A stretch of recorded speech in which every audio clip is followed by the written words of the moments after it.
Wow, what is this vegetable? I've never tasted anything like it before, and it's amazing.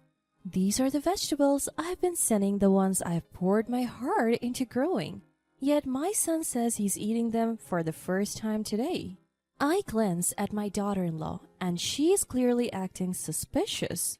She must know something about my vegetables. I'm Isabella, a 62-year-old housewife. My husband Cedric took early retirement and switched careers to farming, leasing some land from a friend. We live a quiet life, just the two of us, running our small farm. Our son David got a job in the city after graduating from college and is now married. He's a dad supporting a family with a 5-year-old child. Although we can't visit often due to the distance, knowing we're eating the same vegetables lessens the loneliness. I used to have a small garden, but farming is a whole different ballgame. I used to have a small vegetable garden at home. Initially, I was worried that my experience wouldn't be enough for full-scale farming, but my spouse and I found it to be a good fit, and we have been quite successful, especially considering we switched careers later in life. Our vegetable farming has been a hit, and now we get inquiries from all over asking to purchase our produce. We have always made it a priority to send freshly harvested vegetables to our son, daughter-in-law, and grandchildren. We send more whenever they ask. Unfortunately, I never get to hear directly from my son about how he feels about the vegetables. He is always busy, so I usually end up talking to my daughter-in-law, Stephanie. According to her, everyone in the family loves them. Whenever we send a shipment, she always says, "Thank you for the delicious vegetables. They're a big help. We're so lucky to have such tasty produce."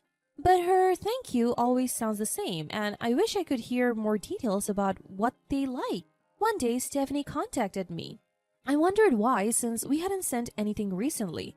She said, "The vegetables that you sent are so delicious that we end up eating too much." It's nice to hear they enjoy them that much. She continued, "Could you send extra? My husband's coworkers would love to try them." She even said her husband was eager for his coworkers to try them, so how could I say no? Thinking it was for my son, I happily agreed to send more. We usually don't take large orders because it's just the two of us farming, but that year was a pool harvest. So we ended up sending a large shipment, turning down other customers. A few days later, my spouse and I went to the city to visit our daughter.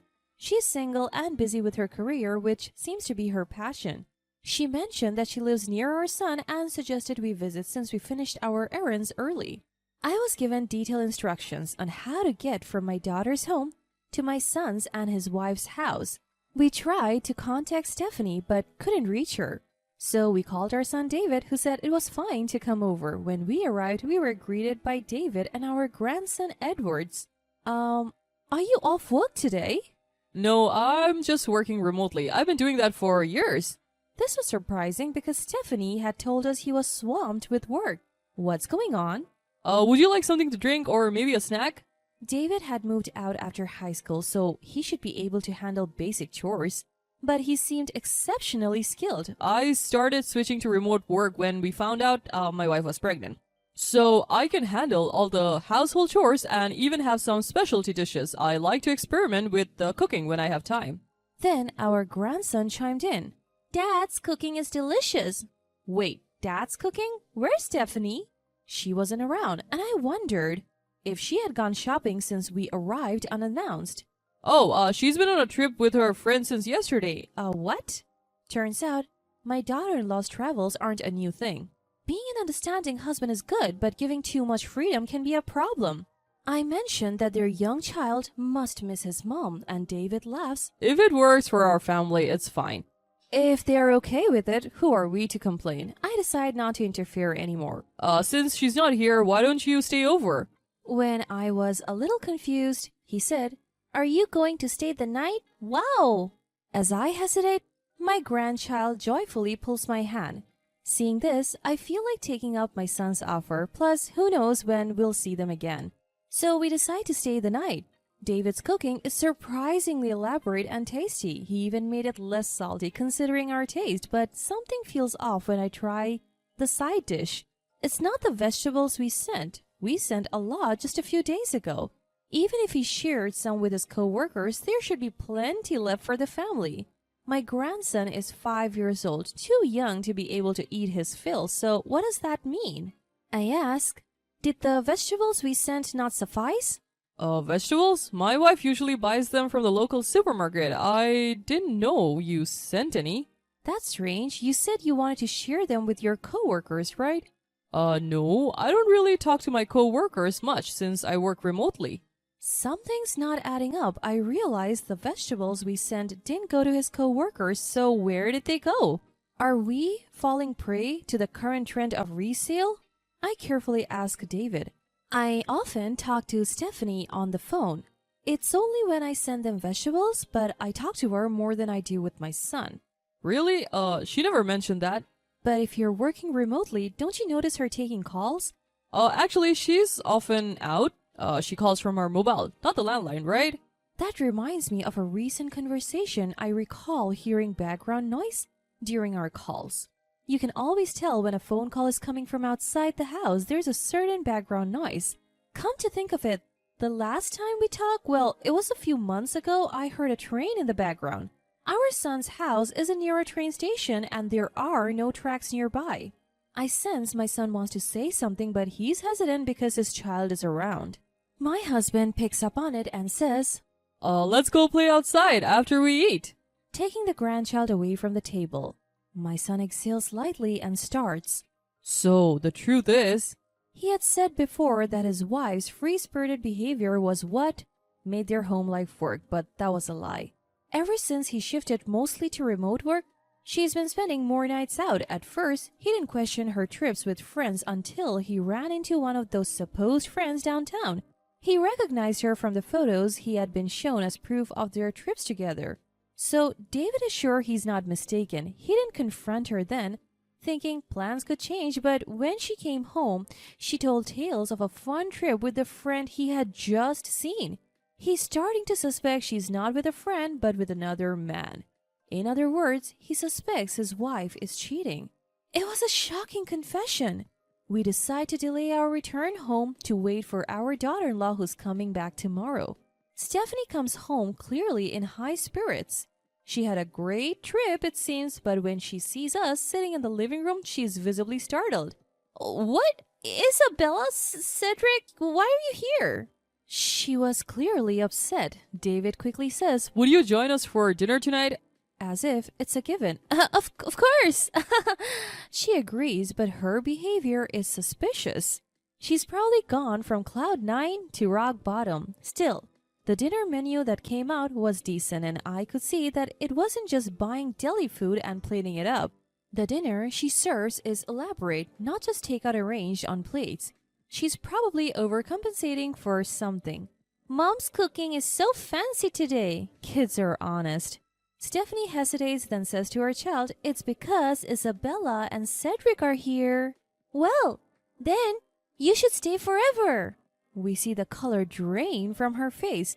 Don't be selfish, they have their own lives, she scolds, but when my husband jokes, maybe we'll stay another night. Our grandchild is thrilled and Stephanie turns pale. It's clear she wants us gone. But we pretend not to notice. Maybe she thinks we're just clueless old folks? We notice the side dish is full of vegetables, the color, the texture, the flavor that deepens as you chew. It's undoubtedly the produce we grew ourselves. Yesterday it was different vegetables, but today is the ones we sent. She must have been hiding them, sharing them only with herself, but it's too much for one person to eat. And where could she hide that much in this house? Between our son's story and these vegetables, something is definitely off. Our son and grandchild taste the side dish and both exclaim, this is delicious! Only Stephanie, our daughter-in-law, seemed momentarily flustered. She kept her eyes down and focused on eating another side dish. It's as if she's saying, don't bring up the vegetables. When we finish eating and prepare to leave, she looks visibly relieved. We offer to stay the night, citing our son's late work hours, but we decide to leave, concerned about the produce. We need to investigate this as soon as possible in place of our son. The next day, we hire a private investigator to look into Stephanie's activities. The results come back sooner than expected. Just as our son suspected, Stephanie was having an affair with a married man. But it's not just any married man. He works for a company that's a rival to our son's employer. Not only was she having an affair, but she was also leaking information. In other words, confidential information our son was handling was being passed to the rival company. The vegetable we sent in large quantities were being distributed within her lover's company, claiming they were from her parents. What was sent to our son's home was given to her lover. We weren't sending it for free to the person my wife was having an affair with or to his company. I had no idea that vegetables from a bad year, which I collected after apologizing and understanding my customers, would be used for something like this. We immediately shared the facts with David, our son.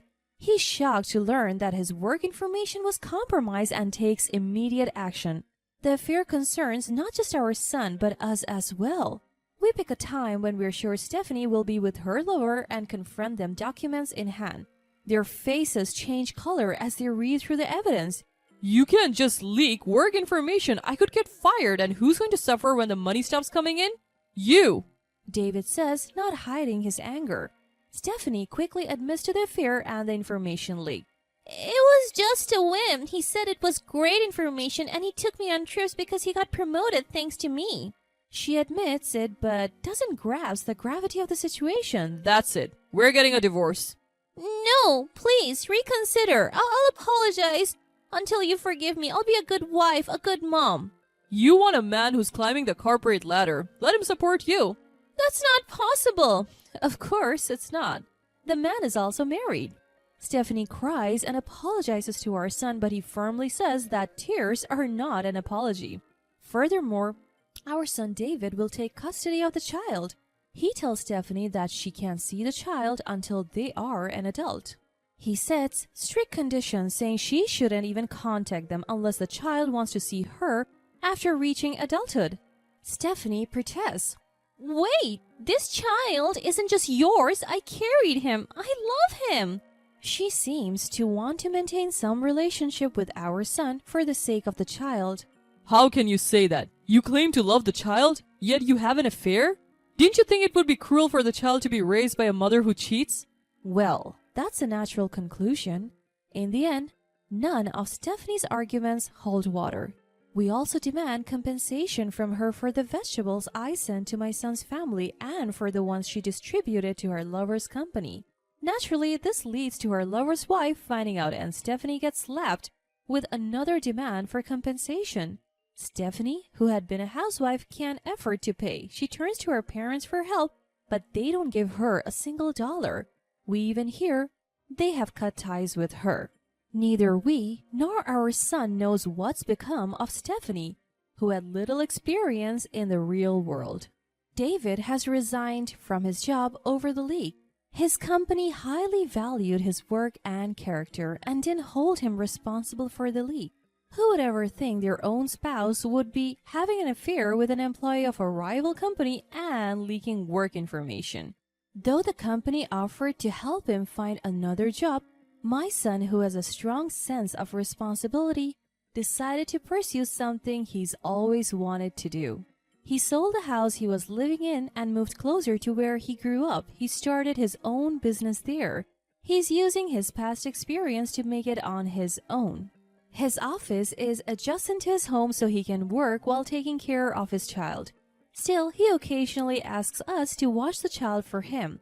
When he has a day off, he brings our grandchild to help us with the farming, and so our family and our son's family are cooperating and enjoying our days.